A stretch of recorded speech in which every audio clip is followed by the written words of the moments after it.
Welcome to Another Education is Possible, a podcast about education's radical potential. We're your co-hosts, Jordan and Neli. And on today's episode, we have a wonderful chance to talk to Assistant Professor Diana Rodríguez Gómez about her forthcoming book, where she discusses a lot about the stereotype view of education within armed conflict. Her work examines state building and education policy-making processes in areas affected by violence, particularly in Latin America. We are very happy to have you in our podcast.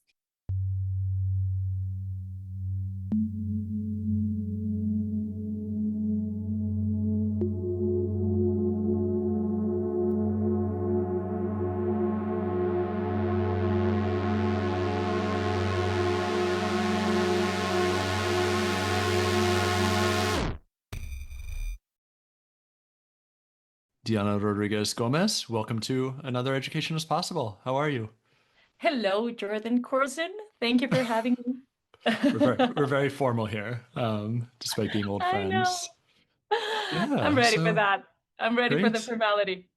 Could you tell us about yourself, particularly as it relates to your research? Um, usually we'll say, well, I'm an assistant professor in educational policy studies, the University of Wisconsin-Madison. But what I think really matters to the book that we're going to be talking about is the fact that I was born and raised in Bogota, Colombia. I was born back in 1982. So that means that I grew up and became a teenager while the country endured state-sponsored violence, inter-guerrilla warfare, and the drug wars between the Cali and Medellin cartels. And of course, widespread paramilitary brutality.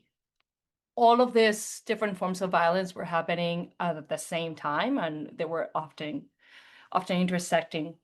At school, this meant that I will do bomb drills.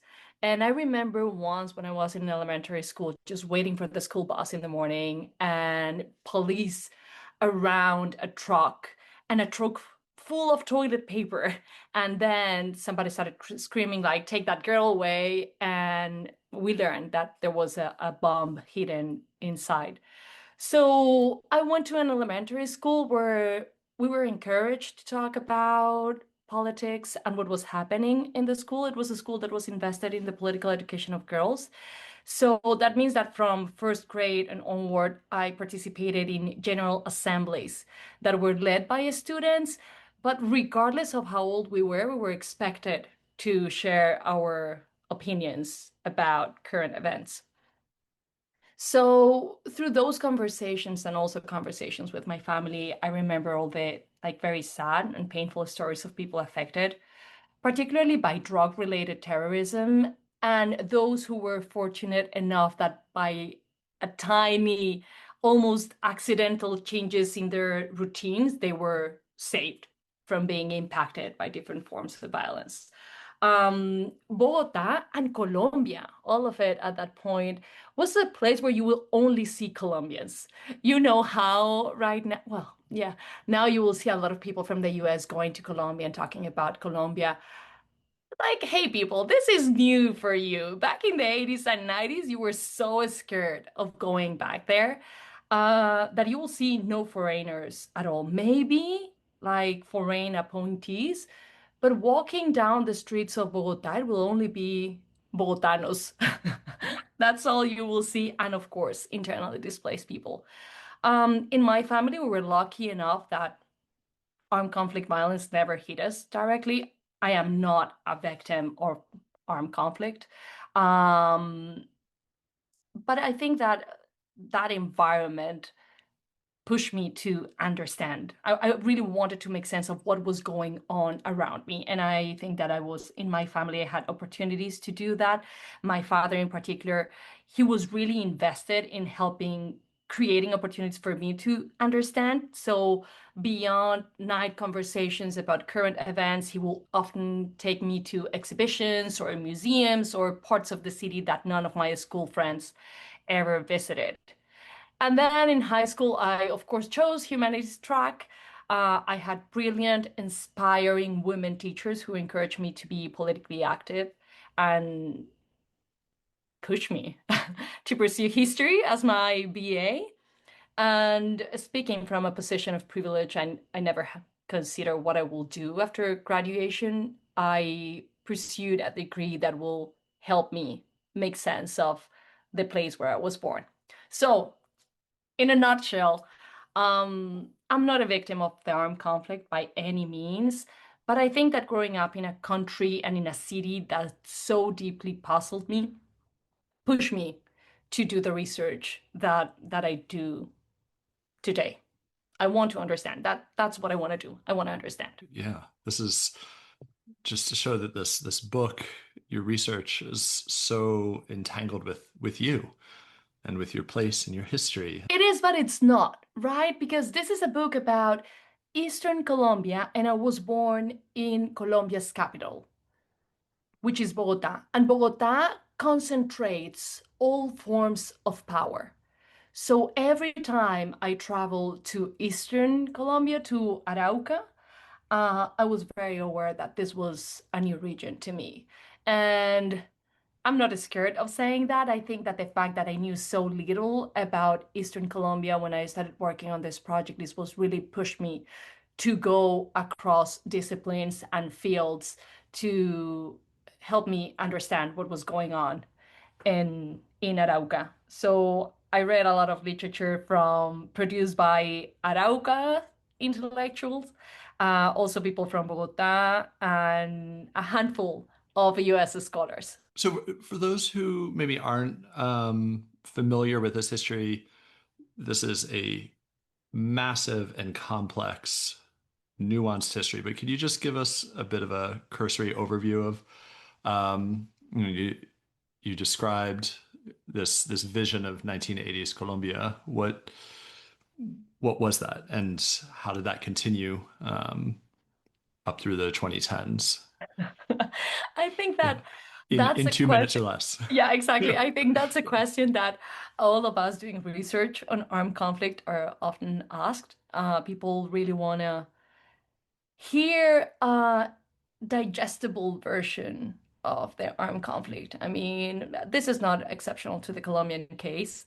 Colombians, we tend to think that we're very special and very exceptional, and we're not. Every single armed conflict, it complicated, it's complex, it's multi-layered. So I think that what I'm gonna do with your question is to share something that I did yesterday with my undergrad students. They were doing research on current conflicts in Afghanistan, Sudan, and Yemen. And you cannot try to understand those conflicts in 45 minutes. So I try to pay attention to four different things when it comes to understanding what's going on. So the first thing that I like to do is to identify the key actors and how they relate to one another. So within civil society, I think that the first group that we need to pay attention to are the political and economic elites. Often they are the same group, but I have learned that you will also find like a separation between who holds all economic power and who holds political power. So having those distinctions clear, and at the same time, we need to pay attention to who are the most marginalized populations in that particular context where we want to understand. I think that we need to pay attention to the lines of difference that elites produce and the effects that these have on the lives of the majority population. So, for example, we know that unlike other conflicts, the war in Colombia is not an ethnic-based conflict, but it's a class-based struggle. So I think that that will be like the first big general group. Then, of course, we need to name the state armed actors and non-state armed actors. And here things start getting a little bit more complicated for the Colombian case. Armed actors are constantly changing, and I think that people have a desire for me to stick with the same armed actor for decades and decades, but it's not the case. I mean, they're constantly forming alliances, splintering, reconverging, and you will see that not only when it comes to left-wing guerrillas, but also paramilitary forces. So within this large category of non-state armed actors, for the Colombian case, I will say pay attention to left-wing guerrillas, right-wing paramilitary groups, and actors linked to the drug economy. And because of the areas where I have conducted research, guerrilla presence has been much more prevalent than paramilitary force. I know more about guerrillas than paramilitary forces in Colombia. So you need to know that there's the ELN, the ELN, the FARC, the M19, the Comando Ricardo Franco Frente, the Ejército Popular de Liberación, the Partido Revolucionario de los Trabajadores, the Movimiento Armado Quintín-Lame. Most of this disappeared back in the 80s and 90s, but we still hear from the ELN, of course, and the dissidences that have grown after the 2016 peace accords. And a similar list could be made for paramilitary forces, right? And then we need to pay attention to how all these different actors relate to each other. We cannot assume that actors who are enemies on the battlefield are not going to collaborate in other spheres. So researchers in Colombia have documented both direct and indirect collaborations between guerrillas and paramilitary groups, as well as between guerrillas and state officials. So I think that this is something crucial because it challenges the simplistic narrative of who are the good ones and who are the bad ones, right? We're constantly trying to categorize what's the role that each of these armed actors are playing. And when you see those very concrete collaborations produced by different rational, you realize that those categories won't be enough to make sense of what's going on. I think that we need to move away from the desire to moralize a conflict like Colombians, so we can understand how people interact and how people interact with armed actors, but also how they navigate the different waves of violence. And lastly, I think that we need to pay attention to the kinds of order produced by armed conflict. I don't know if this resonates with you, but when you turn on TV, if you still do that, your computer, and you hear people talking about armed conflict, journalists tend to emphasize chaos and disorder. And if it is about the global south, forget it. We're just passionate human beings without a clarity on why we're fighting. But actually, when you do your research, and I have learned so much from Civil War studies, you realize that there are orders within armed conflict. So we need to pay attention to the logics and rationals of all the actors that are come together. So what I like to ask, the question that I like to ask is a very simple one, is in this specific region that I'm interested in, what are the rationals and interests that are perpetuating violence? And finally, I want to pay attention to the mechanisms, strategies, and practices through which conflict is produced. But I also know that people exercise agency, even when facing political violence. So I want to know how farmers, students, teachers, principals navigate that violence, and what they do with the resources that they have available. So I know, Jordan, that I haven't given you a full story of the armed conflict. For that, you will need to read the book. And what I do in the book is I tell this story just paying attention to how different state formations have been coexisting in Colombia for the last 70 years. But I thought it could be helpful for people to think about what to pay attention when trying to make sense of armed conflict. Yeah, and I think you really hit on this idea of, yeah, you're throwing a lot of terms and names at us, but you're showing that, yeah, of course we can't cover this history. And even if we spent the entire podcast episode just trying to cover that history, it is so often convoluted, complex, competitive. But what I think you're showing is the way that there are multiple formations and groups and interests. And in addition to what you're saying, that they're not only, you can't reduce them to good, bad, you also can't silo them. And I think that will come up as we speak a little bit more about your work and how this plays out in educational terms, how it's not that they're co-constructive, because it's often competitive, but that these are not just the FARC is over here and the government's over here. There's these tensions and interactions and conversations happening. But yeah, let me add yeah. something else. I think that we have a very state-centric understanding of conflict. It might be produced again. I'm blaming journalists for lots of things these days, but I think that we tend to overemphasize the role of the state in armed conflict. And I like this idea of a state formation because it allows us to recognize the unique role that states play, but it also opens a space to recognize that other actors are competing with the state for economic reasons, political reasons, and we have good number of countries around the world where all these different formations are coexisting within the boundaries of the nation state. So I think that it is a powerful idea because it challenges the notion of a nation state as a unit. And Colombia, it's a good example of that.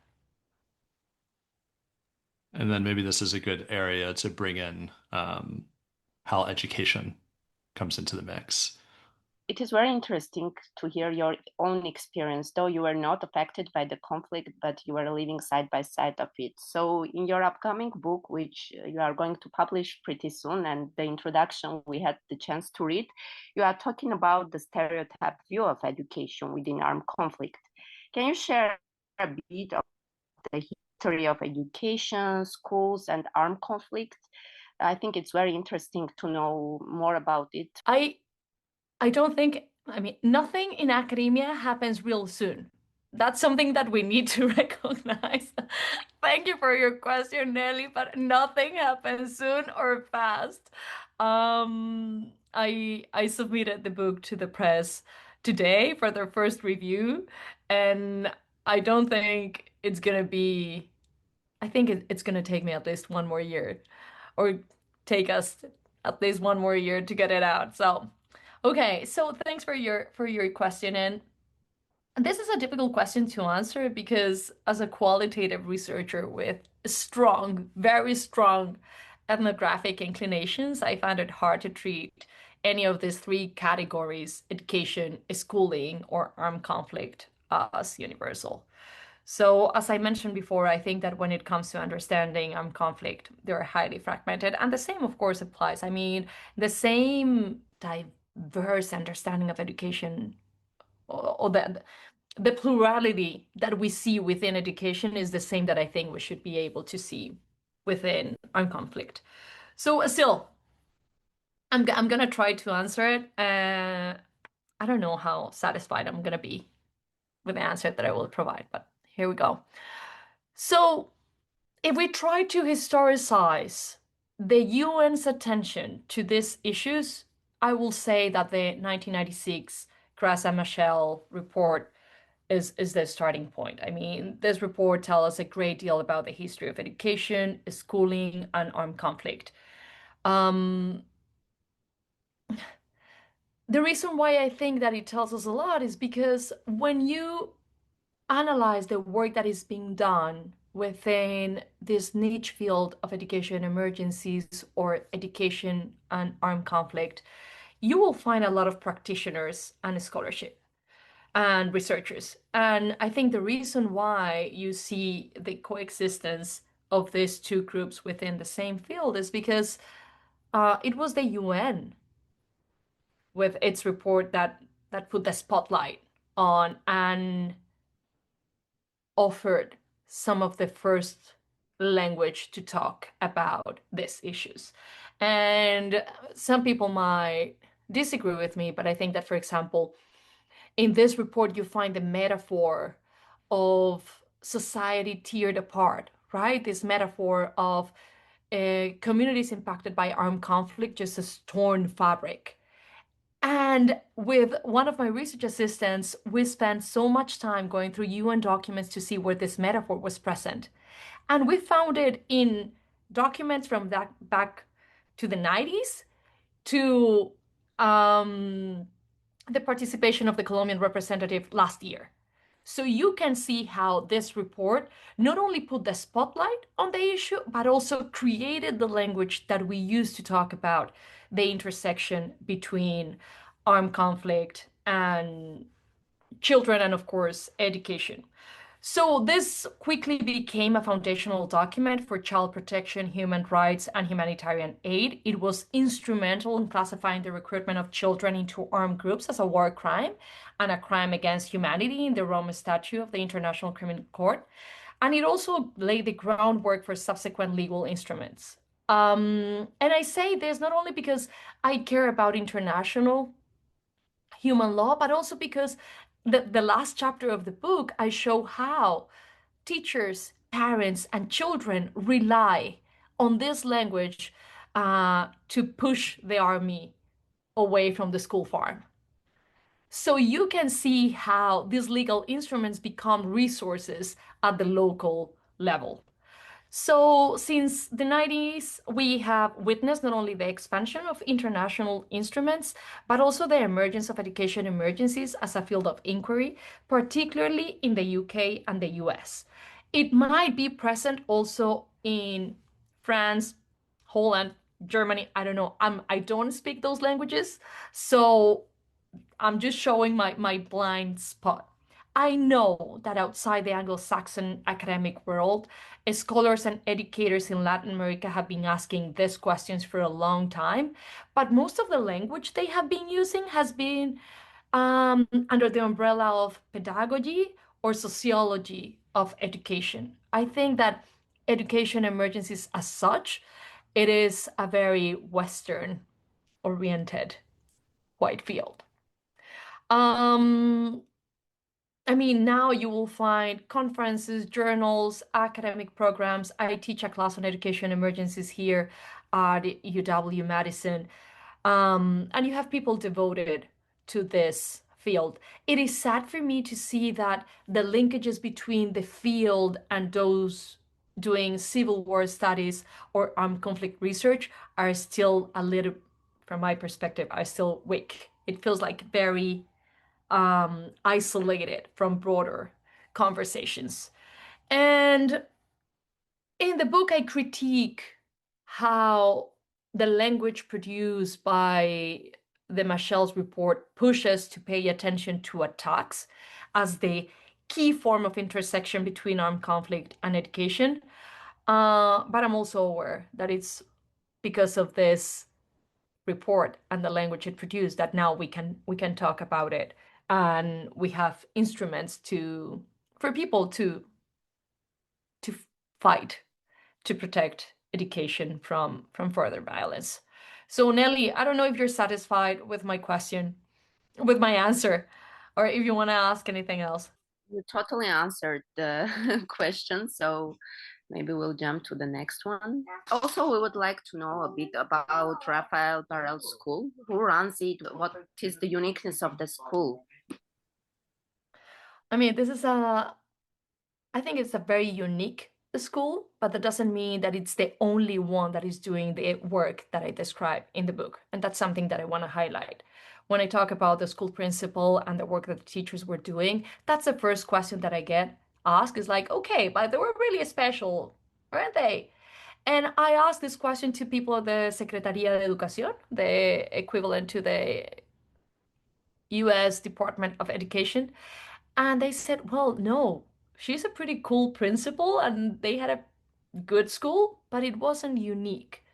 It wasn't the only one doing this kind of work. So that's the first thing that I want to emphasize. So this is a rural school located in eastern Colombia in a very rural, dispersed area. It is a school that has attached half a dozen multi-grade schools. And from time to time, teachers from the multi-grade schools will come to the headquarters to have meetings and teacher training.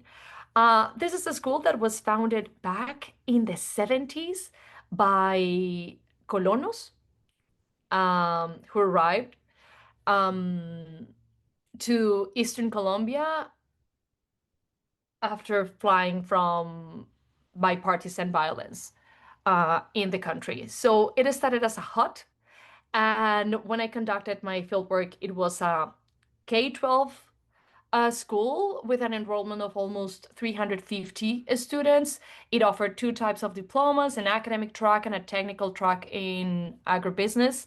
Besides that, it had linkages with other state institutions, but also with local and international NGOs. The curriculum covered all areas mandated by the Colombian state, except for philosophy, because they didn't get teacher assigned. As any other student across the country, they took the standardized tests in different grades. They had high school students who were provided the school lunch program back then. Today, I understand that all students are part of this lunch program. And besides that, they also had 6 different routes, school buses that will transport students. So as you can see, this is a quite powerful institution, and it's located in a rural area. But it's not just any rural area. It's a rural area that is controlled by the ELN. So you have a school that, as described by the teachers, is what gives life to this hamlet, but it's operating at the intersection of state governance and guerrilla governance. And that's what the book is about.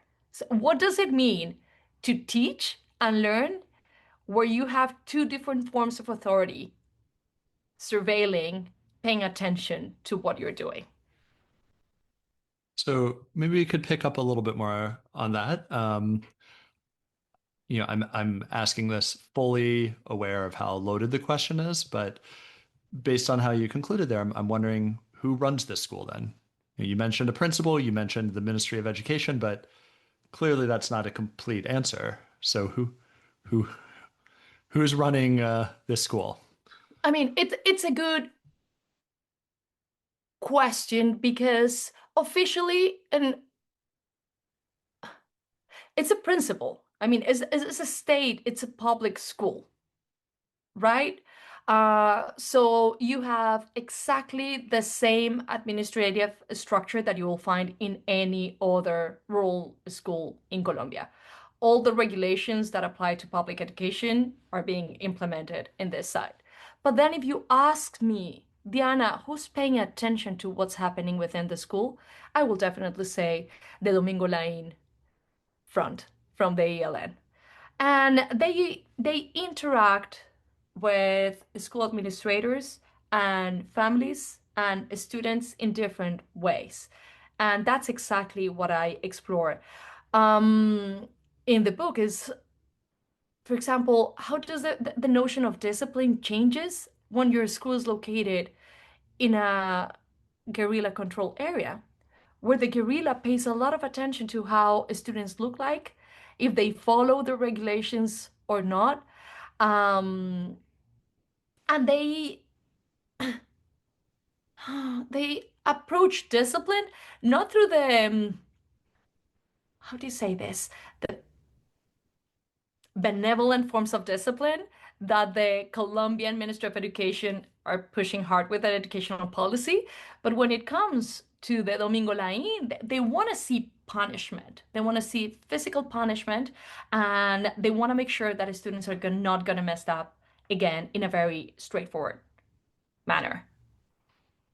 And besides that, I think that's something that we tend to forget when we do research on education, is that we get so fixated with the school. But here, as I conducted my fieldwork and analyzed the data, I realized that we had to pay attention to all the forms of organization that were happening within the school, right? Like the board, but also the parents association, and then the students council. But those organizations had linkages with community organizations outside the school. So as researchers, I think that we cannot be mistaken when I see the walls of a school and presume that all educational activities are happening within those walls. It is through those connections with organizations that we can make sense of what it means to attend a school that is defined as what gives life to this hamlet. Well, I think that your work disrupts this idea of what schools are in a really interesting way. I often see schools treated as either these empty vessels or these precious protected places where there's spaces apart where children go. I'd be interested in hearing a little bit more about how you see the negotiations actually playing out in the school. You've touched on it a little bit, but you share some more? They happen on a daily basis at different levels, and what I call the insurgent temporality is going to impact the kinds of negotiations that school leaders are going to take. So let me backtrack a little bit. When you think about armed conflict, most people just think about combat. But what I learned from fieldwork is that the year could be organized in 3 different moments.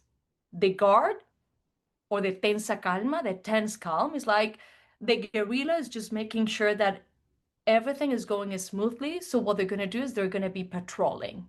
They're going to be implementing regulations, but no direct violence is going to be happening. That's one moment. Then you have armed strikes. For example, to celebrate the origins of the ELN, July 4th, right? In their very anti-imperialist spirit. Or when they receive threats from state actors or for different reasons. So during the armed strike, what they're going to do is just stop any activity.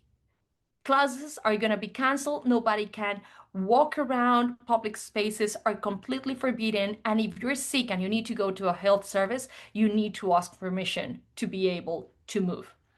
And then the third moment will be combat. And during combat, you're going to be facing direct violence. So, I mean, people being struck by bombs and gunshots. So, depending on the moment in which you're in, you're going to negotiate in a different way with the guerrilla. I don't want to make a statement about all left-wing guerrillas around the world, but when I analyze how the ELN approaches social change, they play with 2 conceptions: popular power and popular warfare. So the guard, that moment of tense calm, is just going to be popular power. This is about supporting communities. So you're going to see negotiations with the Community Action Board, the Junta de Acción Comunal, and then a lot of meetings. And that's how negotiation happens. But then if you move to armed strike or combat, it's not going to be a negotiation. It's going to be an order where you cannot disobey. Disobedience is going to be punished. And we know that. So I think that it is really important for us to open the spectrum of what we understand as armed conflict, pay attention to this insurgent temporalities, and then analyze how during each of these moments the school is impacted. Yeah, that makes sense. Nelly, before I turn it over to you, you mostly hit on this, but could you just give us a quick definition? I love this term, insurgent temporalities. Could you just give a full, I knew you were going to like it. And of course I would like it. And I'm doing a very anti-Jordan thing by asking you to fully define it. But yeah, I mean, you mostly covered it in your answer, but what is insurgent temporalities? What are insurgent temporalities? I think that, again, within schooling, we're paying a lot of attention to time. And I have this friend, Ruzbe Shirazi, who's working on the pedagogies of the meanwhile. And we're constantly thinking about time in relation to teaching and learning. But when you zoom out and you think about a Ministry of Education that is designing an academic calendar with a number of hours that have to be covered through each academic year, and you realize that the guerrilla is also a state formation that is fighting to get space, you realize that they're also invested in managing time and the use of space. And that's crucial.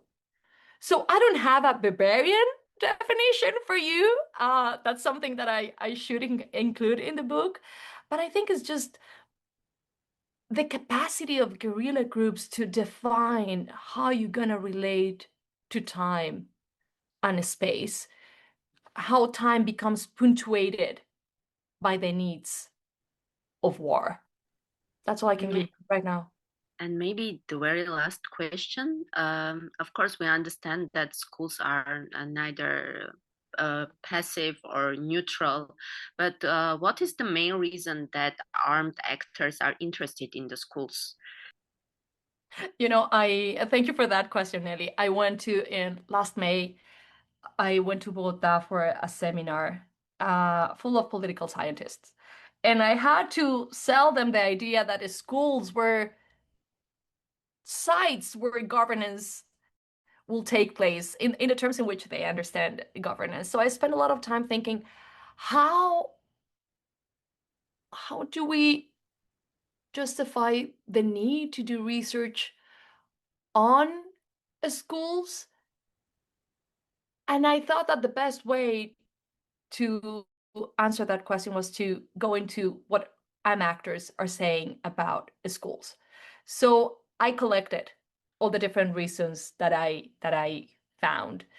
And the first thing that I want to highlight is that I think that we know very little about, or no, let me put it this way. We could learn more about why non-state armed actors are invested in education. I would like to hear their voices more. But it's a difficult task, right? I think Emily Dunlop might be doing some work related on that. So from the information that we have, we can say that from a military standpoint, schools can be viewed as intelligence hubs where valuable information about enemy forces can be gathered. I mean, if you think about it, schools are just concentrating intergenerational knowledge. And in the book, I document the clarity in which students understand how war evolves. I mean, I have many examples of students alerting teachers about how different actors are moving around the region so teachers can take care of themselves. So they recognize that within schools, knowledge about what's going on, it's circulating. We also know that the infrastructure of a school provides logistical advantages. They have been used as military bases, camps, operation centers, weapon depots, temporary shelters, and even medical posts. Again, we're talking about very rural, very dispersed areas, and a school building tends to be like the building that is available. We also know that their interest in the schools extends beyond military or logistical concerns. I mean, the provision of educational services can be a way to demonstrate that they care about the civilian population, and it can be a means to enhance their legitimacy in the eyes of local communities. It always looks good. It looks good for the state, and it looks good for the guerrillas or any other armed actor to be offering education. Education is a public good that is highly valued by everyone, I will say. Besides that, the schools can serve as means of socializing civilians into a specific ideas. I mean, we have evidence of, for example, the Moro Islamic Liberation Front in the Philippines running a learning and teacher training programs. In Angola, the National Union for the Total Independence of Angola established an educational system that included almost 1,000 schools. We also know that in Cameroon, armed separatist groups opened their own community schools. In Sierra Leone, the Revolutionary United Front offered free education in safe zones. And we also have evidence from Somalia, Syria, and in Latin America, the Zapatistas in Mexico have been offering education since the 90s. And in Colombia, this year, I think early 2025, once again, journalists were scandalized because FARC dissidents built a new school. And they couldn't make sense of how guerrilla men care about the school. And now we know why. I mean, I think that by understanding, or by recognizing armed actors' investments in communities, we get enough or more analytical tools to understand why they are so prevalent, right? You will hear a lot of people asking, but why? Why have guerrillas survived for so long? Well, they wouldn't be able to survive only if they were violent all the time. They build consensus, and I don't want to say that people are naive or that they just accept the violence that they exert with ease. But I think that guerrillas are very smart in selecting specific areas that will allow them to stay in a particular location for an extended period of time. So all this to say that I wish we knew more, but with what we know, we realize that it's not just about military operations, it's also about the social contract that exists between armed actors and civil society. So, Diana, you're so careful to keep an analytic lens here and avoid any kind of, as you said, moralizing. But I'm wondering what you think about school, right? Of course, what this whole podcast is about is that it's, education is not just school, and education and school can be forces for many different things. But so many of the examples that you just gave suggest this idea that education is a revolutionary force. And I want to have you go. I know that you go beyond just being a scholarly analytic person. So where do you see the potential, particularly within armed conflict, of education as a force for something? I mean, I agree. I think it is. And that's the reason why I teach every day, because I think there's a site for transformation, and transformation can mean lots of different things for lots of very different peoples. I don't think that we need to prescribe what social change should mean for everyone. I also see the risks of understanding the schools as sites of revolution. Um, I have stories from this school where pre-K teachers, one pre-K teacher became an ELN commander. So you see very explicit links between the transformative power of education and the decisions that people make, because they get frustrated with how far can education go when it comes to transforming social structures. So, while still being a teacher, you're asking me? No, he dropped the school. He dropped the school, but what's really interesting is that, of course, the state, being the state, kept him on record as a teacher for an extended period of time. This is like And the rubber rooms of the US. You there become you a go. revolutionary leader. There you go. And Yeah. and the same with the students. You know, there's a case of a student that troubles me a lot. You know this because we have been friends for a long time, but I was part of this project Catalyst that was trying to change, or still is trying to change how we think about drug education. And instead of just say no framework and not just harm reduction, which we think is highly individualized, we were aiming for a social justice approach to drug education. And we created a program where kids from facing the violence of the war on drugs will come to Mexico for 3 weeks to learn about it. And we had all the critical spiel on the war on drugs, all the analytical tools that you needed to understand the pervasive harms of the war on drugs. And one student from this school attended the program, and later he joined one of the guerrillas. And a question that I have, and I haven't, and I will never be able to answer because he was killed, is what role did we play in creating the rationale for him to join a revolutionary force? So to answer your question is, I do think that the schools are sites of transformation, of revolution, but I'm not naive about the effects that it can have in an armed conflict setting.